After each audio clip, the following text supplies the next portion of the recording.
Oke baik, Assalamualaikum warahmatullahi wabarakatuh. Bapak Ibu guru yang terhormat, jumpa lagi di channel Guru Obat 21 Media Informasi dan Edukasi. Nah, di video kali ini Bapak Ibu kita akan update informasi per hari ini 16 Oktober. Sudah sejauh mana perkembangan untuk pencairan tunjangan guru, dalam hal ini tunjangan profesi atau tunjangan sertifikasi. Nah, ini berita baik Bapak Ibu karena per hari ini sudah muncul SKTPG di sebagian daerah. Jadi beberapa daerah ya, guru-guru sertifikasi di sana itu sudah terbit SKTPG-nya, Bapak Ibu. Ini salah satu contohnya, SKTPG semester 2 tahun 2024. Nah, selamat ya Bapak Ibu yang sudah terbit SKTP-nya di Info GTK, artinya Bapak Ibu tinggal menunggu daerah mengurus pencairannya.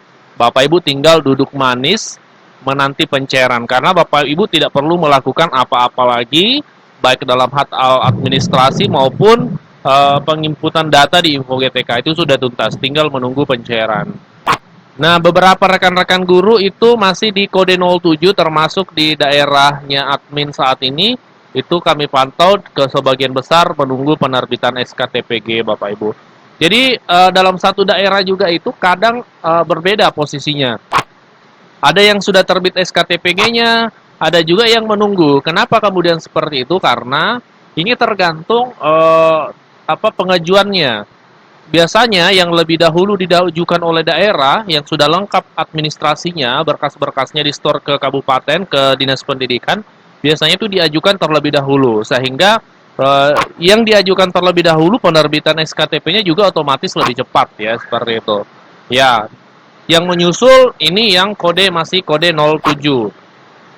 Ada juga yang sampai saat ini masih pusing konsultasi baik kepada teman-teman operator maupun ke dinas pendidikan karena belum memenuhi syarat ya.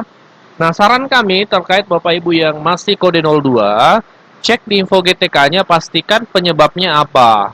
Itu dulu. Mayoritas ya, beberapa faktor penyebab tidak validnya info GTK teman-teman itu kami pantau dari hasil sharing teman-teman. Itu perbedaan data terkait NUPTK. Ya, NUPTK. Tanggal lahir di arsip dengan di Dapodik itu berbeda. Jadi pastikan sama, tempat tanggal lahirnya itu sama, Bapak Ibu ya. Nah, kemudian faktor-faktor lain biasanya karena kurang memenuhi jam 24 JP ya. Jadi untuk saat ini memang kebijakan 24 jam itu harus dipenuhi Bapak Ibu untuk guru mapel ya. Kalau guru kelas kan otomatis. Guru mapel SMP SMA itu harus memang 24 jam karena itu regulasi yang belum berubah hingga saat ini. Ada teman-teman yang bertanya kemarin, Pak Admin, apakah persyaratan 24 jam itu tidak bisa direvisi oleh Kementerian Pendidikan? Dengan kata lain, dihilangkan saja syarat 24 jam itu karena beberapa sekolah itu sekolah kecil, sementara guru mapelnya ada beberapa, otomatis tidak cukup dong jam pelajarannya. Nah, ini Bapak Ibu terkait 24 jam ini perlu diketahui, ini kami sudah cek bahwa ternyata persyaratan 24 jam itu adanya di Undang-Undang Guru dan Dosen tahun 2025 itu. Dan di Undang-Undang Guru dan Dosen ini juga diatur tunjangan profesi guru. Sehingga tidak mudah untuk Kementerian Pendidikan merubah itu. Di level kementerian tidak bisa merubah undang-undang, Bapak Ibu. Untuk merubah undang-undang itu harus melalui sidang DPR, Bapak Ibu. Ya, jadi tidak bisa disepihak oleh kementerian karena posisinya itu berada di undang-undang. Untuk persyaratan 24 jam itu bukan di level peraturan Menteri Pendidikan. Jadi itu jawabannya Bapak Ibu ya terkait 24 jam. Jadi tidak ada jalan lain selain Bapak Ibu harus memenuhi syarat 24 jam itu. Boleh ambil jam di sekolah lain ya. Maksimal kalau tidak salah 6 JP ya. Kalau ambil jam di sekolah lain Bapak Ibu. Oke, ada juga teman-teman yang statusnya seperti ini. Menunggu pengusulan oleh operator tunjangan. Kalau statusnya sudah seperti ini, artinya Bapak Ibu tidak perlu mengurus kiri kanan lagi. Tinggal mungkin store berkas ke dinas pendidikan. Beberapa dinas pendidikan itu meminta untuk guru men-store berkasnya dengan berbagai macam berkas ya, itu berbeda-beda setiap daerah, ada yang cukup info GTK, ada yang perlu berkas-berkas lain dan seterusnya dan seterusnya.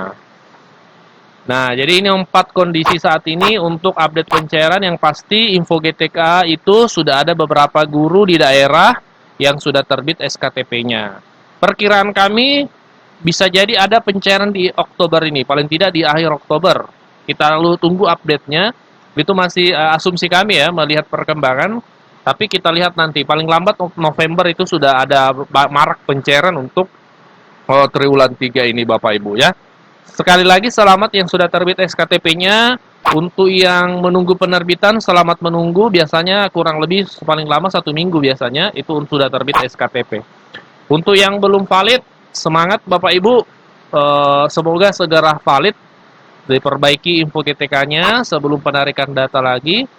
Dan yang menunggu pengusulan oleh operator tunjangan, ya silakan tetap mengajar seperti biasa. Bapak Ibu tidak perlu melakukan apa-apa lagi kalau sudah store berkas ke dinas pendidikannya.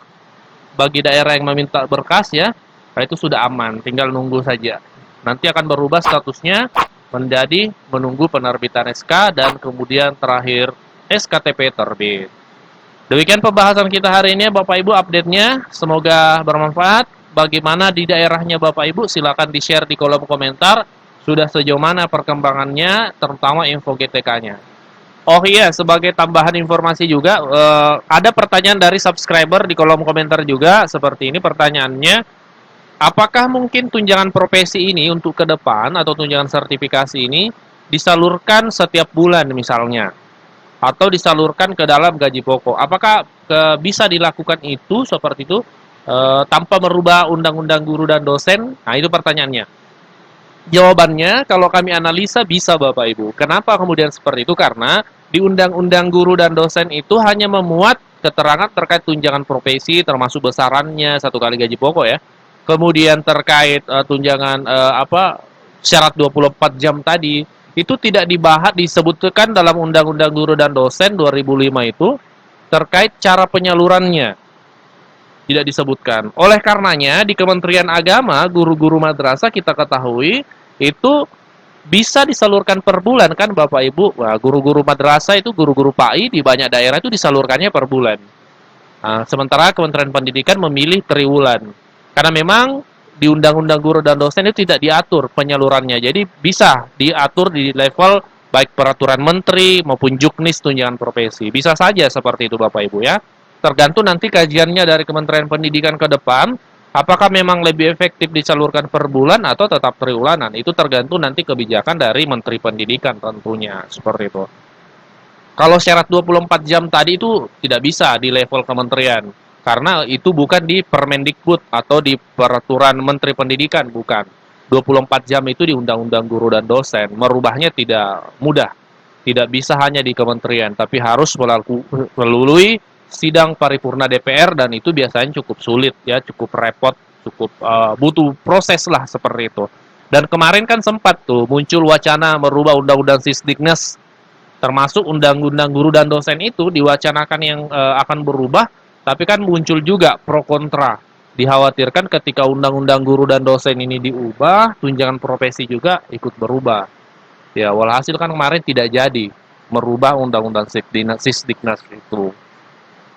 Oke, demikian diskusi kita hari ini Bapak Ibu. Ini sebagai pemantik informasi, pemantik diskusi. Silakan cantumkan di kolom komentar tanggapan atau pendapatnya Bapak Ibu. Kita sharing dan diskusi di sana. Wassalamualaikum warahmatullahi wabarakatuh.